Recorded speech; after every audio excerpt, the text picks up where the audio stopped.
Well, I've traveled from Davos over here in Greenland. I was there a couple of days back listening to Donald Trump's speech. There has been a bit of a climb down as far as Trump is concerned, but he hasn't given up on his ambitions on Greenland, not at all.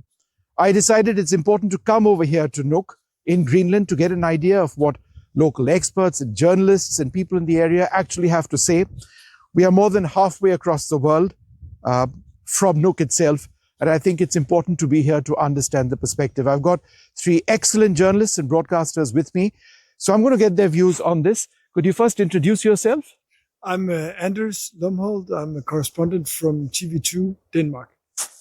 And you? Go ahead. I'm Cecilie Kallestrup, a journalist from the Danish Broadcasting Corporation. How about you? And I'm Frederikke Bertram, also from TV2 Denmark. I'm a reporter. Right. So my first question is to you. What was your personal reaction, not just the reaction of a journalist, but as a Dane, what was your personal reaction when you heard the rhetoric of Donald Trump in the last few weeks? I think it's gotten a lot more serious the last couple of weeks. We've heard about his ambitions a year ago and back in his first term about somehow wanting to take over Greenland. But this time it was totally different because he was so persistent. He was threatening with indirectly threatening with using military force. Yeah. And that, I think the situation just became much more serious for Greenlandic people, for the Danish people, and for me personally. How have people in the area locally responded to this? Or I mean, what are they thinking? It have been 3 really, really intense weeks for a lot of people since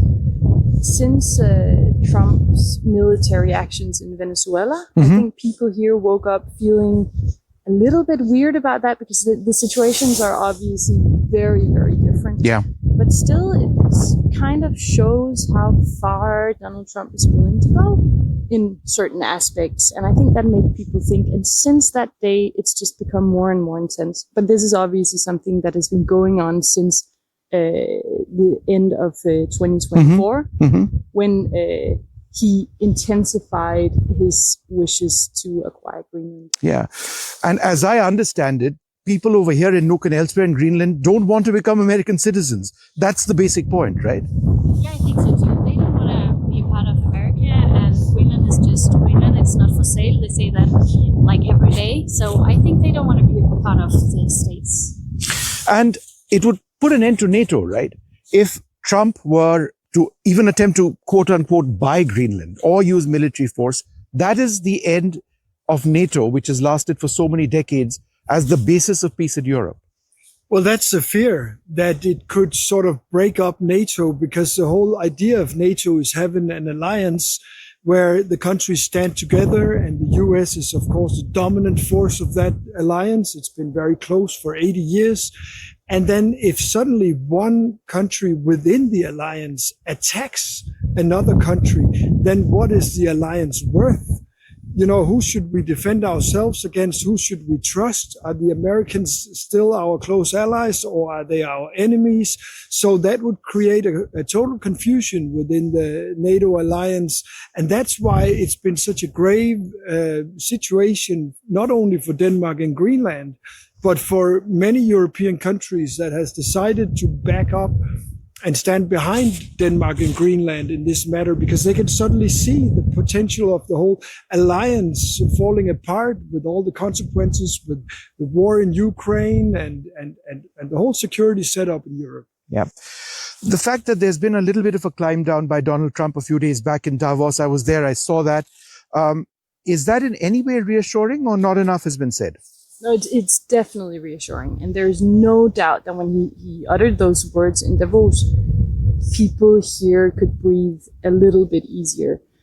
The issue is that so much has been said, and a lot of people that we talk to here, they don't feel quite certain that this is the end of it, because a lot of new comments can suddenly emerge, a new meme, a new, jokey sort of like Donald Trump walking with a penguin. Yeah, I know, which makes, because I know penguins were over here. So yeah, that's obviously ridiculous, but these little things come all the time, and I think people are scared that it's going to happen again. But I also think that they have a lot of questions, because what is in the deal? They didn't hear anything from the Danish Prime Minister, or they didn't hear anything from Jens Nielsen, the leader up here. So I think they have a lot of questions about what's in the deal and what's not in the deal. So I don't think they feel safe yet. I mean, they're still afraid what's going to happen, because Trump said so many things, as Cecilia said. So maybe tomorrow he will say another thing, you know. So I think they're still afraid of what's going to happen.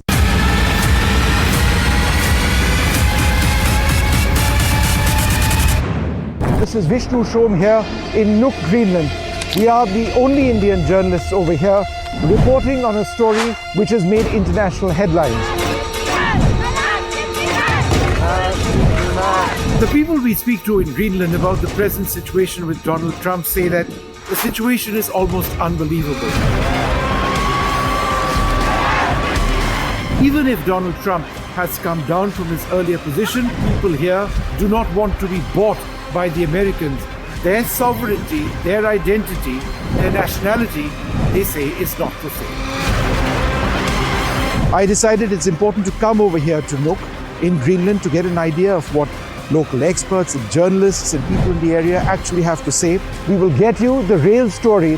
What's the situation on the ground? That's what NDTV will be reporting on.